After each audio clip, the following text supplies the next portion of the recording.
ರಾಷ್ಟ್ರೀಯ ಹೆದ್ದಾರಿ 44ರಲ್ಲಿ ಇಂದು ಮತ್ತೊಂದು ಅಪಘಾತ ನಡೆದಿದೆ. ಚಿಕ್ಕಬಳ್ಳಾಪುರದಿಂದ ಬಾಗೇಪಲ್ಲಿ ಕಡೆಗೆ ಹೊರಟಿದ್ದ ವ್ಯಕ್ತಿಯೊಬ್ಬನ ಮೇಲೆ ವಾಹನವೊಂದು ಡಿಕ್ಕಿ ಹೊಡೆದು ಪರಾರಿಯಾಗಿರುವುದರಿಂದ ವ್ಯಕ್ತಿ ಗುರುತೇ ಸಿಗದಂತೆ ಚಿಂದಿಯಾಗಿ ಹೋಗಿದ್ದಾನೆ. ಮೃತ ವ್ಯಕ್ತಿ ಲಕ್ಷ್ಮಣ್ ಬಿನ್ ಹನುಮಂತರಾಯಪ್ಪ. ಈತನ ಸ್ವಂತ ಊರು ಕಲಬುರಗಿ ಜಿಲ್ಲೆ ಆಳಂದ ತಾಲೂಕು ಸಾವಳಗಿ ವ್ಯಕ್ತಿ ಎಂದು ಅವರ ಬಳಿ ಇದ್ದ ಆಧಾರ್ ಕಾರ್ಡ್ ಅಲ್ಲಿ ತಿಳಿದು ಬಂದಿದೆ. ಈತ ಕೆಲಸದ ನಿಮಿತ್ತ ಜನವರಿ 31ರಂದು ಬೆಂಗಳೂರಿಗೆ ಬಂದಿದ್ದ ಎನ್ನಲಾಗುತ್ತಿದ್ದು, ಈತ ಹೋಟೆಲ್ ಒಂದರಲ್ಲಿ ಸಪ್ಲೈಯರ್ ಕೆಲಸ ಮಾಡುತ್ತಿದ್ದನೆಂದು ಹೇಳಲಾಗುತ್ತಿದೆ.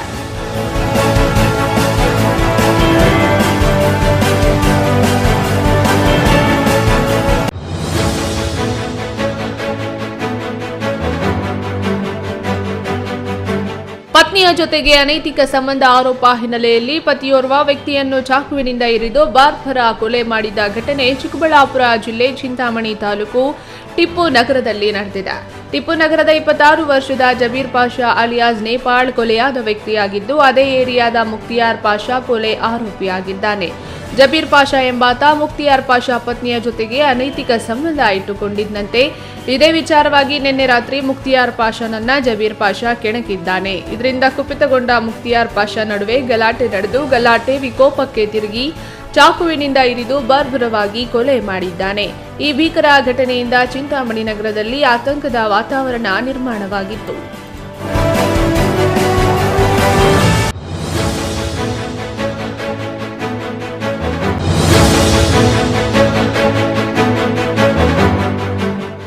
ಕರ್ನಾಟಕ ಕಾರ್ಯನಿರತ ಪತ್ರಕರ್ತರ ಸಂಘದ 38ನೇ ರಾಜ್ಯ ಪತ್ರಕರ್ತರ ಸಮ್ಮೇಳನ ಯಶಸ್ವಿಯಾಗಿ ನಡೆದಿದ್ದು, ಸಮ್ಮೇಳನದಲ್ಲಿ ಪ್ರಮುಖ ನಿರ್ಣಯಗಳನ್ನು ಕೈಗೊಳ್ಳಲಾಗಿದೆ. ಅಧ್ಯಕ್ಷ ಶಿವಾನಂದ ತಗಳೂರ್ ಅಧ್ಯಕ್ಷತೆಯಲ್ಲಿ ನಡೆದ ಪ್ರತಿನಿಧಿಗಳ ಸಭೆಯಲ್ಲಿ ಕಾರ್ಯನಿರತ ಎಲ್ಲಾ ಪತ್ರಕರ್ತರಿಗೂ ಬಸ್ ಪಾಸ್ ವ್ಯವಸ್ಥೆ ಕಲ್ಪಿಸಬೇಕು, ಪತ್ರಕರ್ತರಿಗೆ ವಿಮಾ ಸೌಲಭ್ಯ ಕಲ್ಪಿಸುವುದು ಸೇರಿದಂತೆ ರಾಜ್ಯ ಸಮ್ಮೇಳನಕ್ಕೆ 50 ಲಕ್ಷ ರೂಪಾಯಿಗಳ ಅನುದಾನ ನೀಡುವಂತೆ ಒತ್ತಾಯಿಸಲಾಗಿದೆ.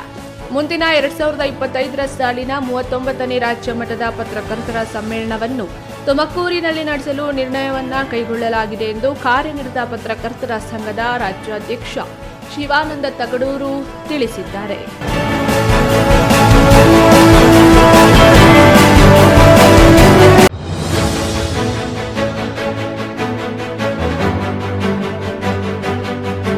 ಚಾಲಕನ ನಿಯಂತ್ರಣ ತಪ್ಪಿ ಲಾರಿಯೊಂದು ಏಕಾಏಕಿ ಬೀದಿ ಬದಿ ಇದ್ದ ಬೆಡ್ಶೀಟ್ ಅಂಗಡಿಗೆ ನುಗ್ಗಿದ್ದು, ಇದರಿಂದ ಬೆಡ್ಶೀಟ್ ವ್ಯಾಪಾರಿ ಗಾಯಗೊಂಡಿರುವ ಘಟನೆ ದೊಡ್ಡಬಳ್ಳಾಪುರ ನಗರದ ಪಿಎಸ್ಐ ಜಗದೀಶ್ ವೃತ್ತದಲ್ಲಿ ನಡೆದಿದೆ.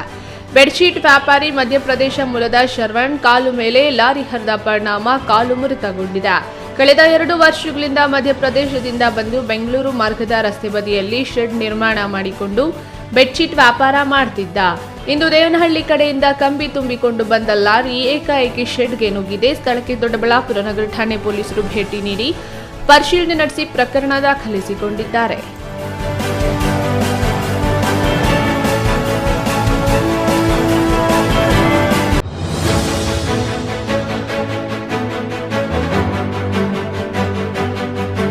ದೆಹಲಿಯ ಕೇಶವಪುರಂ ಪ್ರದೇಶದಲ್ಲಿ ಮನೆಯೊಂದರಲ್ಲಿ ಭಾರೀ ಅಗ್ನಿ ಅವಘಡ ಸಂಭವಿಸಿದೆ. ಮಾಹಿತಿ ಪಡೆದ ಪೊಲೀಸರು ಸ್ಥಳಕ್ಕಾಗಮಿಸಿ ಬೆಂಕಿಯಲ್ಲಿ ಸಿಲುಕಿದ್ದ ವೃದ್ಧನನ್ನ ರಕ್ಷಿಸಿದ್ದಾರೆ. ಘಟನೆಯಲ್ಲಿ ಪೊಲೀಸ್ ಅಧಿಕಾರಿಯೊಬ್ಬರು ಗಾಯಗೊಂಡಿದ್ದಾರೆ.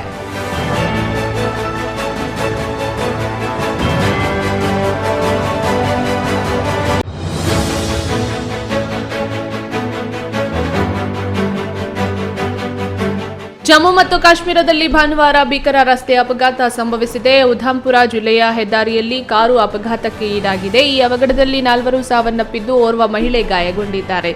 ಪೊಲೀಸರು ಗಾಯಾಳುಗಳನ್ನು ಆಂಬ್ಯುಲೆನ್ಸ್ನಲ್ಲಿ ಜಮ್ಮುವಿನ ಸರ್ಕಾರಿ ಆಸ್ಪತ್ರೆಗೆ ದಾಖಲಿಸಿದ್ದಾರೆ. ಅಪಘಾತಕ್ಕೆ ಕಾರಣ ತಿಳಿದು ಬಂದಿಲ್ಲ.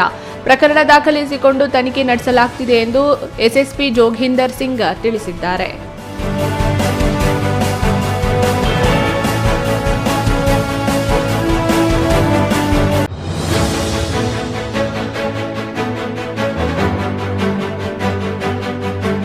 ಯುಪಿಯ ಕಾಂಜುರ ಬಳಿ ನಡೆದಿರುವ ಅಮಾನವೀಯ ಘಟನೆ ಇತ್ತೀಚೆಗೆ ಬೆಳಕಿಗೆ ಬಂದಿದೆ. ಔರಾಯ ಪೊಲೀಸ್ ಠಾಣಾ ವ್ಯಾಪ್ತಿಯ ಬಿಲಹೌರ್ ಗ್ರಾಮದಲ್ಲಿ 9 ವರ್ಷದ ಬಾಲಕಿಯನ್ನು ಆಕೆಯ ಮಲತಾಯಿ ಫಹಜಾನ ಹೊಡೆದು ಹತ್ಯೆ ಮಾಡಿದ್ದಾಳೆ ಎನ್ನಲಾಗುತ್ತಿದೆ. ಈ ವೇಳೆ ನೆರೆಹೊರೆಯವರು ತೆಗೆದ ವಿಡಿಯೋವೊಂದು ಸಾಮಾಜಿಕ ಜಾಲತಾಣದಲ್ಲಿ ವೈರಲ್ ಆಗಿದ್ದು, ಪೊಲೀಸರು ಬಾಲಕಿಯನ್ನು ಆಸ್ಪತ್ರೆಗೆ ದಾಖಲಿಸಿದ್ದು ಚಿಕಿತ್ಸೆ ಫಲಕಾರಿಯಾಗದೆ ಮೃತಪಟ್ಟಿದ್ದಾಳೆ.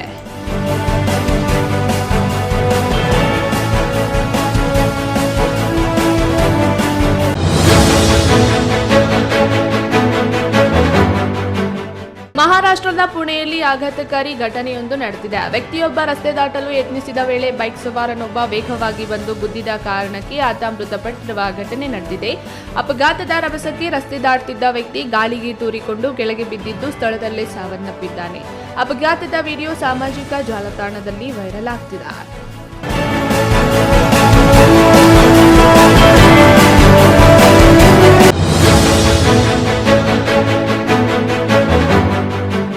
ಶ್ರೀಲಂಕಾದ ಕಿಲಿನೊಚ್ಚಿ ಪಟ್ಟಣದಲ್ಲಿ ಶುಕ್ರವಾರ ಆಘಾತಕಾರಿ ಘಟನೆ ನಡೆದಿದೆ. ವ್ಯಕ್ತಿಯೊಬ್ಬ ಬೈಕ್ನಲ್ಲಿ ರೈಲ್ವೆ ಗೇಟ್ ದಾಟುತ್ತಿದ್ದಾಗ ರೈಲು ವೇಗವಾಗಿ ಬರುತ್ತಿತ್ತು. ಕ್ಷಣಾರ್ಧದಲ್ಲಿ ಬೈಕ್ ಸವಾರ ರೈಲಿಗೆ ಡಿಕ್ಕಿ ಹೊಡೆದು ಸ್ಥಳದಲ್ಲೇ ಸಾವನ್ನಪ್ಪಿದ್ದಾನೆ. ರೈಲ್ವೆ ಗೇಟ್ ಇದ್ರೂ ನಿರ್ಲಕ್ಷ್ಯದಿಂದ ಬೈಕ್ ಸವಾರ ರೈಲ್ವೆ ಮಾರ್ಗ ದಾಟಿದ್ದೇ ಅಪಘಾತಕ್ಕೆ ಕಾರಣ ಆಗಿದ್ದು, ಅಪಘಾತದ ವಿಡಿಯೋ ಸಾಮಾಜಿಕ ಜಾಲತಾಣದಲ್ಲಿ ವೈರಲ್ ಆಗಿದೆ.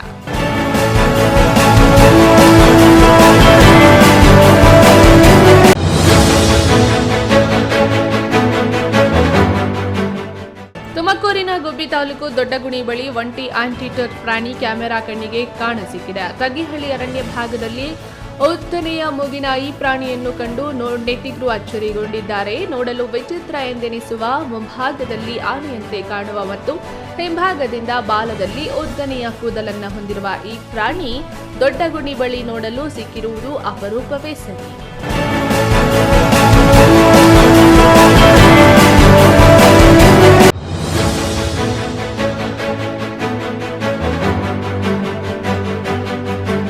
ನಮ್ಮದೇ ದೇಶದ ಅಂಗವಾಗಿದ್ದ ಪಾಕಿಸ್ತಾನ ಇವತ್ತು ನಮ್ಮ ವಿರುದ್ಧವೇ ಕತ್ತಿ ಮಸೆಯುತ್ತಿದೆ. ಮಿತ್ರರಾಗಬೇಕಿದ್ದ ಎರಡು ದೇಶಗಳು ಶತ್ರುಗಳಾಗಿ ಎದುರು ಬದುರು ನಿಂತಿವೆ.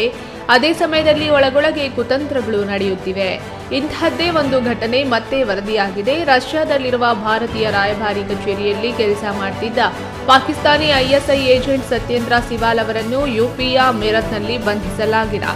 ಉತ್ತರ ಪ್ರದೇಶದ ಭಯೋತ್ಪಾದನಾ ನಿಗ್ರಹ ದಳ ಪಾಕಿಸ್ತಾನಿ ಗುಪ್ತಚರ ಸಂಸ್ಥೆ ಐಎಸ್ನೊಂದಿಗೆ ದೇಶ ವಿರೋಧಿ ಚಟುವಟಿಕೆಗಳಲ್ಲಿ ತೊಡಗಿಸಿಕೊಂಡಿದ್ದ ಆರೋಪದ ಮೇಲೆ ರಷ್ಯಾದಲ್ಲಿರುವ ಭಾರತೀಯ ರಾಯಭಾರ ಕಚೇರಿಯಲ್ಲಿ ಕೆಲಸ ಮಾಡುತ್ತಿದ್ದ ಸತ್ಯೇಂದ್ರ ಸಿವಾಲ್ ಎಂಬ ವ್ಯಕ್ತಿಯನ್ನು ಬಂಧಿಸಿದೆ. ಆರೋಪಿ ಸತ್ಯೇಂದ್ರ ಸಿವಾಲ್ನನ್ನು ಮೀರತ್ನಲ್ಲಿ ಬಂಧಿಸಲಾಗಿದೆ.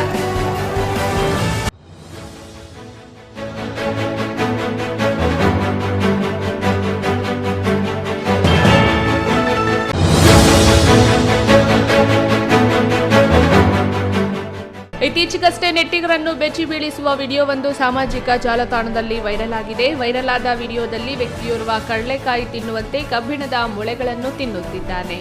ಈ ಘಟನೆ ನಡೆದಿರುವುದು ಚೀನಾದಲ್ಲಿ ಎಂದು ವರದಿಯಾಗ್ತಿದೆ. ಈ ವಿಡಿಯೋ ನೋಡಿದ ನೆಟ್ಟಿಗರು ಇದು ವಿಚಿತ್ರವಾದ ಆಹಾರ ಪದ್ಧತಿ ಎಂದು ಕಾಮೆಂಟ್ ಮಾಡಿ ನಗುತ್ತಿದ್ದಾರೆ.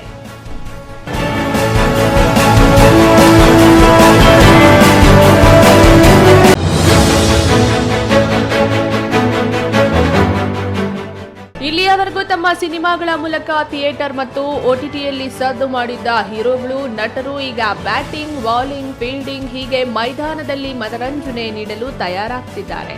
ಸೆಲೆಬ್ರಿಟಿ ಕ್ರಿಕೆಟ್ ಲೀಗ್ ಇದೇ ತಿಂಗಳ 23ರಿಂದ ಆರಂಭ ಆಗಲಿದೆ. ಈ ಹಿನ್ನೆಲೆ ಇದರ ಪ್ರೋಮೋವನ್ನು ದುಬೈನ ಬುರ್ಜ್ ಖಲೀಫಾದಲ್ಲಿ ಅನಾವರಣಗೊಳಿಸಲಾಯಿತು. ಇದಕ್ಕೆ ಸಂಬಂಧಿಸಿದ ವಿಡಿಯೋವೊಂದು ಸಾಮಾಜಿಕ ಜಾಲತಾಣದಲ್ಲಿ ವೈರಲ್ ಆಗ್ತಿದೆ.